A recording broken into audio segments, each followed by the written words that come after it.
What's up? I'm Kate. And I'm Mitch. And we are Showtime Media. I need to figure out how to point. Like, I'm Mitch. This like covers my face. Yeah, it does.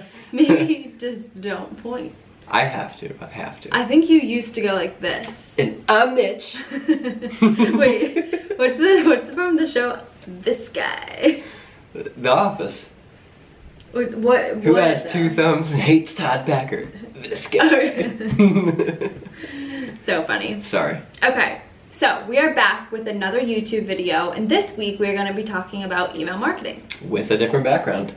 With a different background, yes. The lighting was not working. It's a weird, gloomy day, but still bright outside. So like having the light off wasn't enough, but then just using the window, having the light on is a little much, but then having the light off, it was just not working today. It was strange. Yeah, if you film videos, then you understand the struggle, but yeah. Nonetheless, is that a good way? Is that a good word to use? Yeah.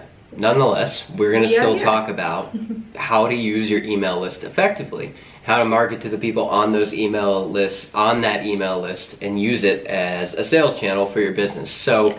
We have a blog post that we put out recently about this that you can go check out. I'm sure it'll be linked below and all of that good stuff, but we want to jump in to the 3 different points that we have on using that list effectively. And the first one is to offer free value. So a lot of people get tripped up in this.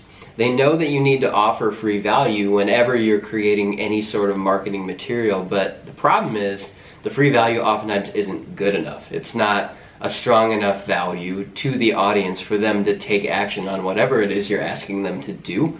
And so you need to have something of free value that the audience actually wants. Yes. Yeah. So this doesn't have to be groundbreaking.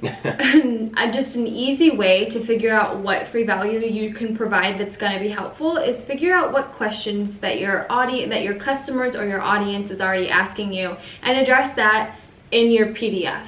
So it doesn't have to be anything fancy. It doesn't have to be anything pretty or perfect. You just got to make sure that the value is there. So, for example, we created a free opt-in for our newsletter, which I will link below, and it has subject lines that you can use for your email list. So if you struggle with subject lines, what kind of subject lines get open? Is this a good subject line to use?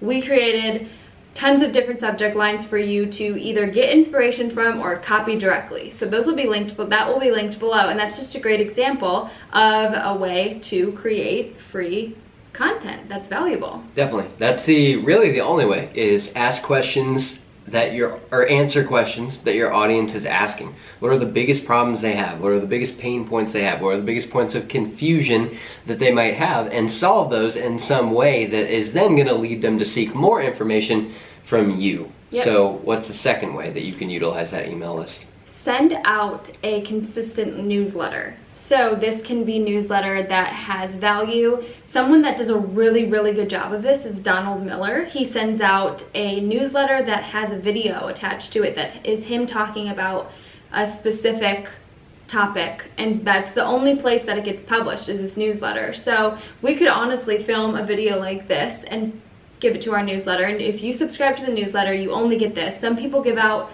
free books, like if you subscribe to my newsletter, every single week I'll give you my ultimate book list for becoming a real estate investor or whatever it is. But make sure that you're giving, again, value, but you're also being consistent. If you're going to send out a newsletter, send it out every Wednesday or every 2 weeks or every month, and just make sure you're consistent about it because your audience will know what to look for. Definitely. Consistency is the name of the game, and we preach it with content. We preach it with whatever you're doing on a daily basis for your business practice.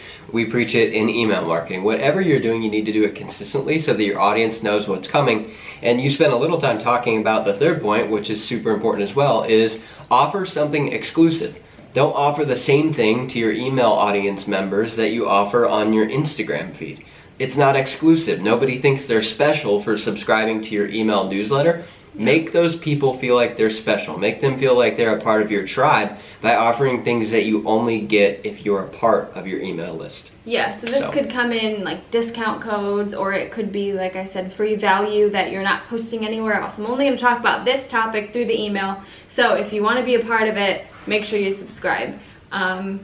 Something like that. So yeah, that's it. That's it in a nutshell. Yeah. Let us know if you have any questions. Comment your questions below. Also, if you are thinking about building your newsletter, we do have that free opt-in, so I will link that below in case you're interested in checking that out and getting some email subject line inspiration, or like I said, you can literally copy it. We came up with it for you guys, so yeah. Definitely. And if you're interested in diving deeper into this or need help with it, always feel free to contact us. Dive deep into the blog posts. We have blog posts coming out consistently every week. Yes, keyword, consistent. So make sure you like this video if you thought this was valuable, and comment below, again, any questions you have. Be sure to subscribe because we will be back every single week with a new YouTube video. See you next week.